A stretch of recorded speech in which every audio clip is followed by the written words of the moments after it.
ჩემო ვერა, შენ გააგზელე ჩემო გორდა.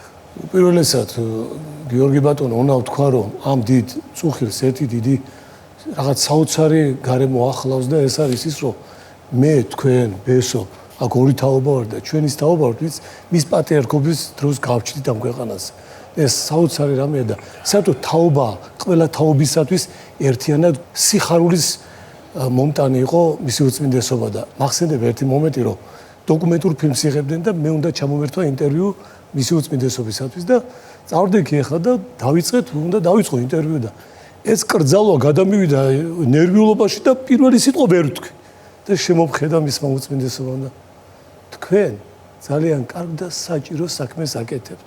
მოგეფერა ჩვენ ჯგუფს, ჩვენს გუნდს, ჩვენი მოგზაურებული ხელოვნებით და მეორე რა მინდა ბატონო გიორგი აღნიშნო დღეს. საქართველოს პატრიარქის გარდაცვალებამდე საქართველოში 17 მარტი დიდი გალაქტიონის გარდაცვალების დღე იყო. და იმ დღეს დიდი ფოტო იყო Facebook-ზე გამოქვეყნებული, სადაც დასვენებულია ეს დიდი ბუმბერაზი პოეტი და მის სასახლეზე მისი სიტყვებია მიწერილი. მიდიხარ, ისევ მიგაგწვალება, თითქოს ზღვისკარად, თივას თიბავდე, ვინა თქვა შენი გარდაცვალება, არა, სწორედ შენ დღეს დაიბადე. და რაოდენ სიმბოლურია გალაქტიონს პატრიარქმა აუგო წესი და 17 მარტს აღესრულა თვითონაც.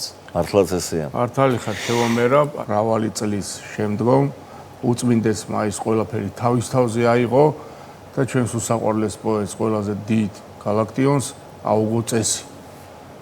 აი სწორედ იქ ვიყავი, იმ დროს იმ სახურებაზე ვიყავი, როდესაც ეს ყველაზე დასამახსოვრებელი რამ მოხდა.